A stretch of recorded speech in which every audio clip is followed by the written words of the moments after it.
네, 안녕하세요. 신광철입니다.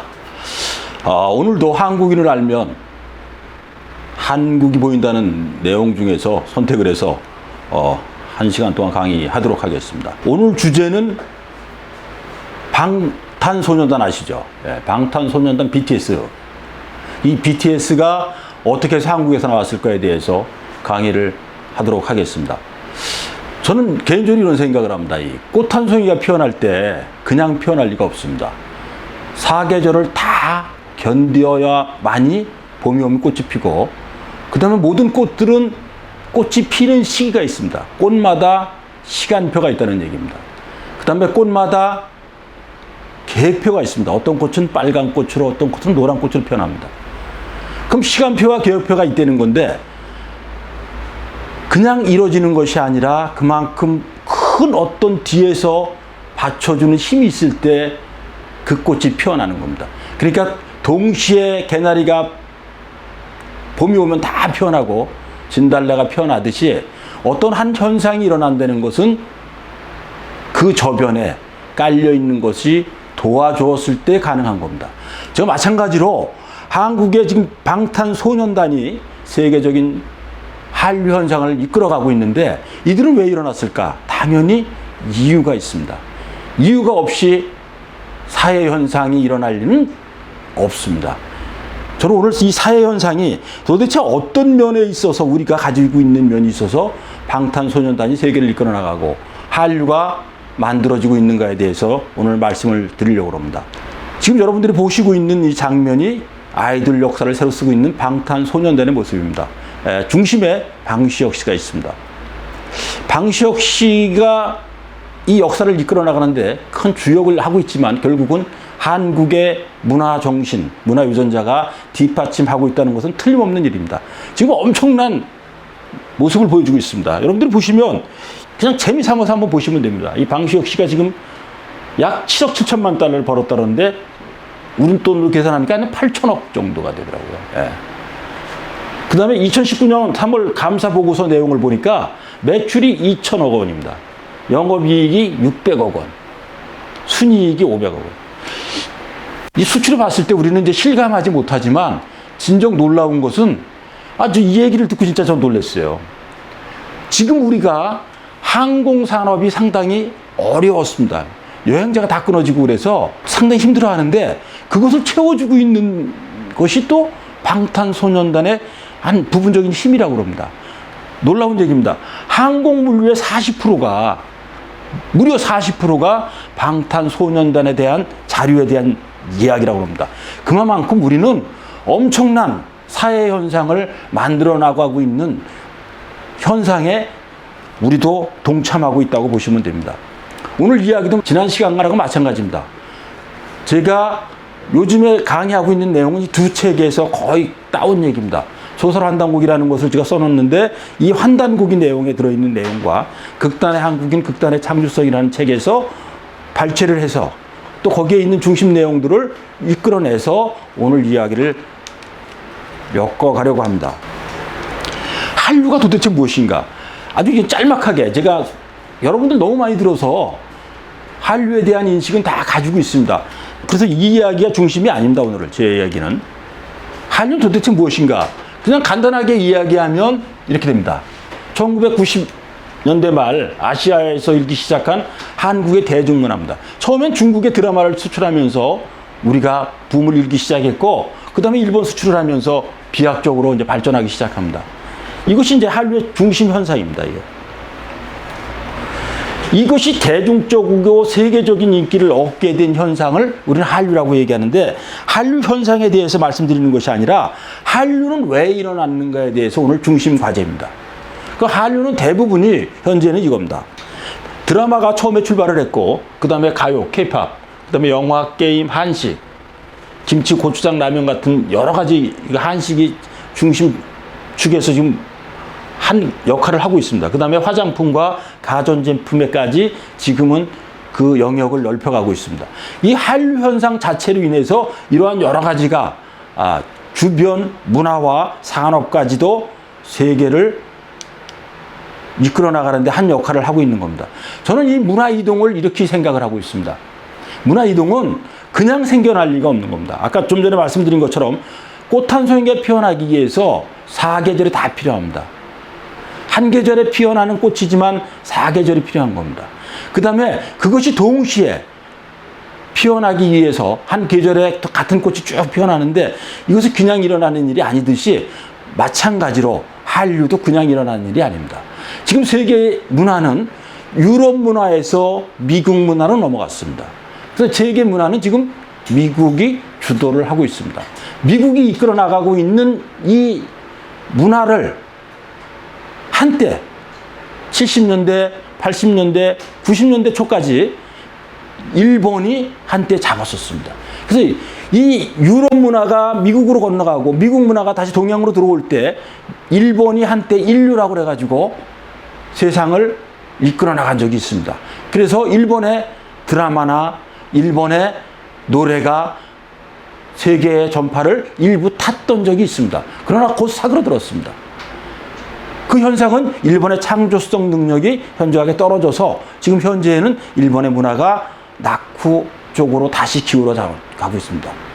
근데 여기를 무섭게 이 틈을 비집고 일어서고 있는 것이 한류입니다.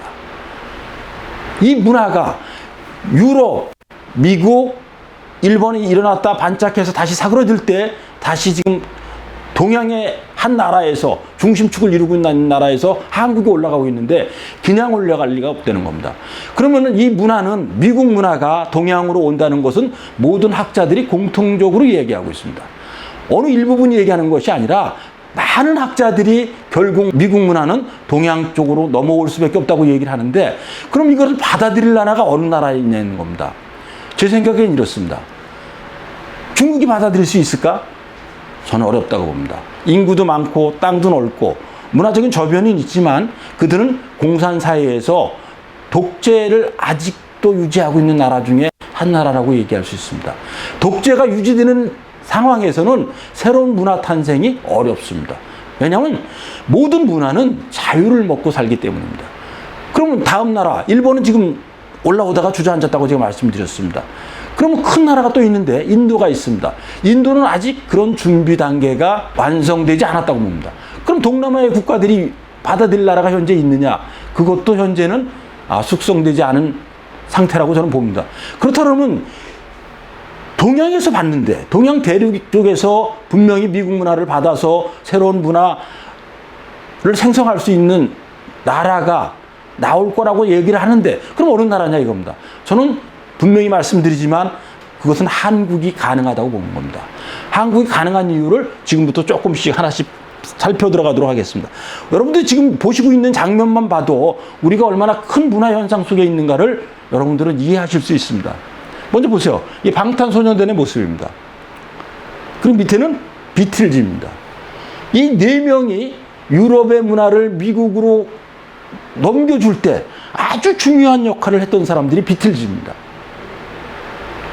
진짜 지대한 역할을 했고 대중문화를 이끌어 나가는데 대중문화를 만들어 나가는데 그 한 역할을 했던 사람이 비틀즈인데 지금 우리는 더 큰 비틀즈보다 더 큰 반향과 더 큰 영향력을 가지고 있는 것이 비틀즈입니다. 이것은 우리뿐이 아니라 유럽 사람들이 놀라워하고 미국인들이 놀라워하고 당연히 우리 지금 아시아 쪽에 있는 모든 국가들도 같이 놀라워하고 있는 현상 중에 하나입니다. 그럼 이 현상이 어디에서 나왔을까? 저는 우선 5가지로 봤습니다. 제가. 한류 탄생의 원인은 이 5가지라고 보는데 이 5가지를 하나하나 조목조목 제가 설명을 드리도록 하겠습니다. 첫 번째는 한국인의 문화 유전자가 우리 몸속에 있다는 겁니다. 이 문화 유전자가 겉으로 드러났을 때 우리는 문화 현상도 만들어낼 수 있는 겁니다. 두 번째는 자유와 민주 시대를 만났다는 겁니다. 세 번째는 우리가 경제 부국 쪽으로 올라가서 지금 자신감이 생겨나고 있습니다. 그냥 한류 현상이 생기는 게 아닙니다. 그 다음에는 첨단 기술. 여기서 첨단 기술이라는 건 우리가 드라마를 찍을 때 촬영 기술이나 그 다음에 BTS의 그 영상을 보면 기계 막히게 그 오렌지빛 그 아주 무지갯빛 같은 것을 기계 막히게 표현해줘서 영상미를 만들어내고 있습니다. 그래서 예술 창조를 지금 하고 있는 겁니다. 첨단 기술의 힘을 빌려서 우리가 아주 첨단 기술은 지금 세계적인 능력을 가지고 있잖아요. 그래서 예술 창조를 할 수 있는 것을 가지고 있는 겁니다. 그 다음에 우리는 동양 자체 문화가 저력이 있습니다. 유럽 문화가 가진 저력이 있듯이 동양 문화가 가진 저력을 우리는 가지고 있습니다. 이 5가지 현상이 결국은 한류를 만들어내고 있다고 저는 생각을 합니다. 우리가 한류를 출발할 때 이 두 사람의 영향력도 한 역할을 했던 거 여러분 기억하실 겁니다. 지금부터 한번 살펴보도록 하겠습니다. 한류를 만든 한국인의 기질은 도대체 무엇일까? 저는 한국인의 모든 현상은 극단으로 제가 설명을 드렸었습니다. 이것도 마찬가지로 한국의 모든 문화 현상을 정치, 경제, 문화, 사회, 한옥까지도 무엇의 영향을 받았느냐? 우리의 상징적인 극단의 영향을 받았다고 봅니다. 한국인은 극단이라고 제가 설명드렸는데 그것을 빼놓고 설명드리기는 어렵습니다. 그럼 제가 5가지 요인 중에서 한국인의 문화유전자 쪽을 한번 살펴보도록 하겠습니다. 문화유전자는 이런 게 있습니다. 첫 번째, 우리가 고대에 음주 가문 문화가 뛰어났었습니다. 두 번째는 정신문화의 토대가 있습니다. 그 다음에 세 번째는 도전 정신입니다. 요 하나하나를 살펴보도록 하겠습니다.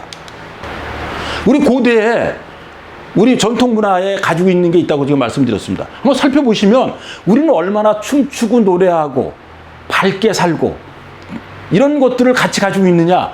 여기서 보시면 삼국지 그 동의전에 기록되어 있는 내용입니다. 이 4나라만 적어놨는데 이것도 다른 나라도 우리가 얘기할 수 있는 예종, 맥족 여러 가지 족이 있는데 다 결국은 우리를 이야기하는 것들인데 이거 한번 살펴보겠습니다. 부여는 연일 음식 가물을 했다. 음식이 뭐죠? 이 음은 마시는 겁니다. 마시는데 뭘 마시느냐? 여기서 술을 얘기하는 겁니다. 식은 음식이 진짜 음식을 만드는 거. 술과 음식을 만들어 놓고 어떻게 했냐? 가물을 했다. 춤추며 노래를 했다는 겁니다. 그러니까 술과 음식을 마시고 술을 마시고 음식을 해서 잔치를 벌려서 거기서 춤추고 노래하는 것을 아주 자연스럽게 했다는 건데 그것을 우리는 영구라고 그런다는 겁니다. 부여에서는 영구라고 그랬다는 겁니다. 그럼 고구려는 살펴봐도 비슷합니다. 민희, 백성들이 즐거워했는데 뭘 하면서 춤추고 노래하는 걸 즐거워했다. 그 다음에 여기 모야라고 되어 있습니다. 저녁부터 밤까지 남녀가 군치, 남녀가 다 모여서 춤추고 노래했다는 겁니다. 그 다음에 얘도 마찬가지입니다. 얘는 주야, 낮과 밤 가림 없이 음식 가물했다. 그러니까 술과 음식을 마시면서 춤추고 노래했다는 똑같은 내용입니다. 거의 비슷한 내용들입니다. 한도 똑같습니다. 군치, 무리를 져서 모여가지고 가물을 했다. 춤추고 노래했다. 음식, 음주, 여기 아주 구체적으로 음주라고 얘기를 했습니다. 음주를 하면서 놀았는데 주야로 놀았다. 여기 무서운 얘기가 있습니다. 상상하기 어려운 얘기입니다. 무휴로 놀았다는 겁니다. 이야기는 결국 뭐죠? 이 모든 얘기가 우리 한민족, 동이족을 일러서 얘기한 것들인데 음식을 만들어서 술과 음식을 같이 모여서 먹으면서 춤추고 노래하고 놀았는데 밤낮을 가리지 않고 놀았다는 겁니다.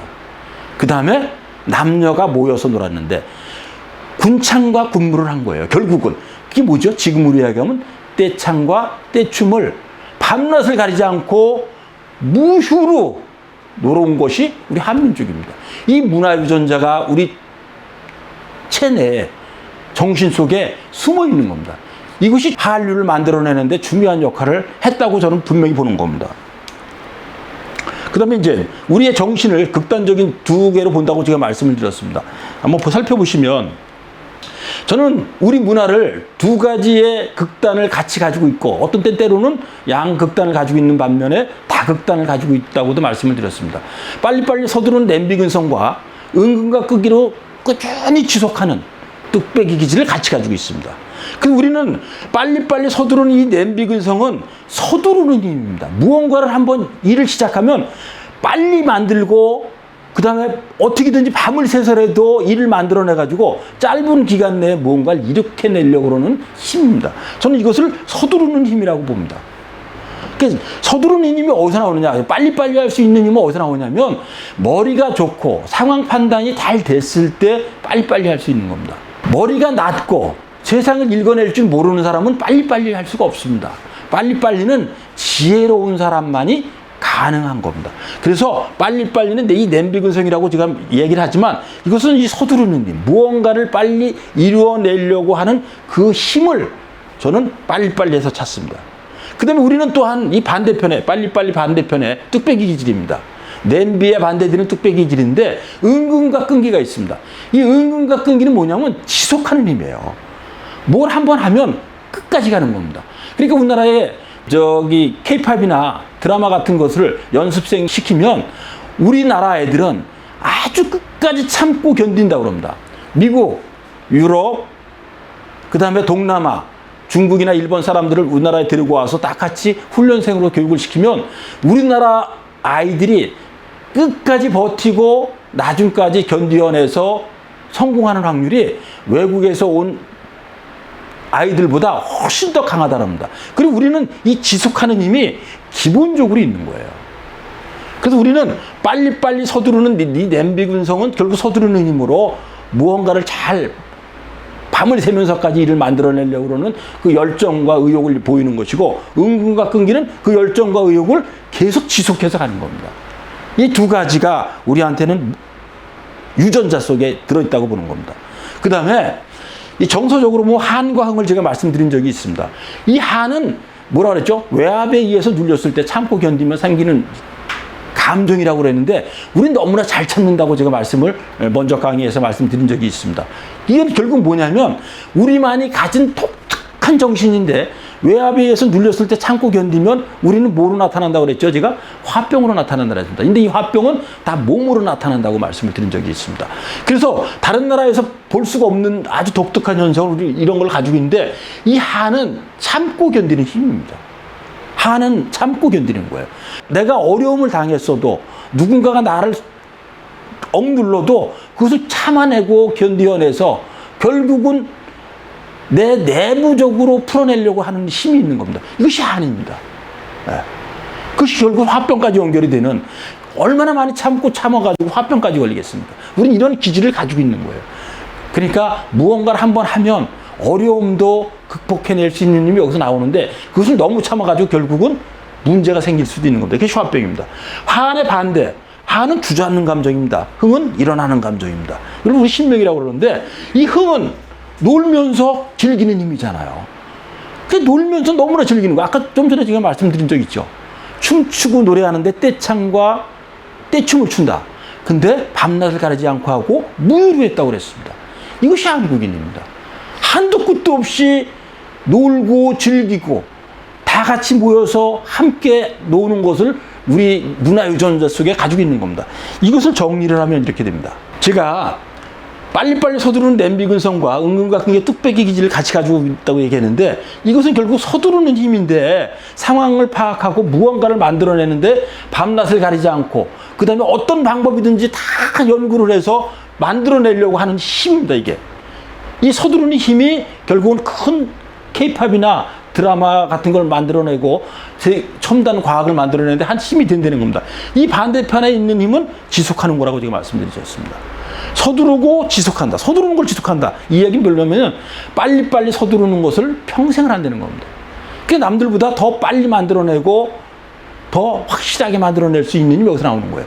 그 다음에 우리는 참고 견디는 힘이 있어서 어려움을 참아내고 견디고 그 반대편에는 흥이잖아요. 한의 반대되는 흥이 있습니다. 놀면서 즐기는 겁니다. 일도 즐기면서 하는 능력을 우리는 기본적으로 가지고 있는 겁니다. 그러니까 우리의 문화유전자, 다시 말씀 문화유전자 속에 이런 네 가지의 큰 중심축이 다 들어있는 겁니다. 이 들어있는 것이 한류를 만들어내는데 한 역할, 중요한 힘의 요소가 된다고 보는 겁니다. 그럼 이제 두 번째, 이제 도전정신입니다. 우리는 제가 왜 도전정신이 우리는 대단히 있는가에 대해서 말씀드린 적이 있습니다. 여기 보시면 우리는 도전정신이 있는데 호기심이 아주 강한 민족입니다. 호기심이 강할 수밖에 없는 이유도 좀 전에 설명드렸는데 여기서 조금만 설명을 드리면 예를 들면 이런 겁니다. 우리는 대양 문화와 대륙 문화가 만나는 곳에 있습니다. 이 반도 자체가 태평양의 서쪽 끝, 대륙, 동양의 동쪽 끝에 위치한 것이 대한민국입니다. 이 대한민국은 대양 문화와 대륙 문화가 만나는 곳에 있습니다. 그래서 우리가 양쪽을 다 받아들여서 우리가 소화를 잘하면 우리가 세계의 중심이 될 수 있습니다. 그러나 힘이 약소국으로 전락하면 대양의 다리가 되는 거고 대륙의 다리가 돼서 결국은 중간 역할밖에 하지 못하는 약점을 지닐 수도 있습니다. 근데 우리는 분명히 지금 힘을 가지기 시작한 상황에 우리는 분명히 있습니다. 그래서 우리는 이런 여러 가지 상황, 그 다음에 삼면이 바다인데 삼면 바다가 너무 다르다고 제가 말씀드렸습니다. 동쪽은 끝없는 맑은 물입니다. 동해. 남쪽은 섬과 섬이 연결되어 있는 리아시스 해안으로 물의 변화가 아주 많은 곳입니다. 서쪽은 또 다릅니다. 갯벌로 쫙 이어져 있습니다. 한때는 물이 되고 한때는 바다가 되는 그런 갯벌로 이루어졌습니다. 맑은 동해와 끝없이 변화가 많은 섬으로 이루어진 남해와 그 다음에 갯벌로 이루어진 서해, 그리고 북쪽은 대륙과 이어져 있는 전혀 다른 세상을 만들어내고 있는 것이 한국입니다. 그 다음에 사계절이 너무 뚜렷합니다. 이렇게 극한적인 아주 서로 다른 여러 가지들이 같이 만나고 여기서 살아가고 있는 사람은 견뎌내야 합니다. 견디는 방법이 뭐죠? 호기심입니다. 호기심을 가지고 내가 어려움을 당하고 있는 이 변화가 많은 것들을 극복해내려고 그러면 도전을 해야 됩니다. 도전해서 생기는 것이 우리가 모험이고 탐험입니다. 이러한 현상이 모든 현상에 다 들어있다고 저는 보는 겁니다. 이 도전 정신도 우리를 한류를 만들어내는데 아주 한 역할을 중요하게 하고 있습니다. 이번에는 두 번째 내용으로 들어가겠습니다.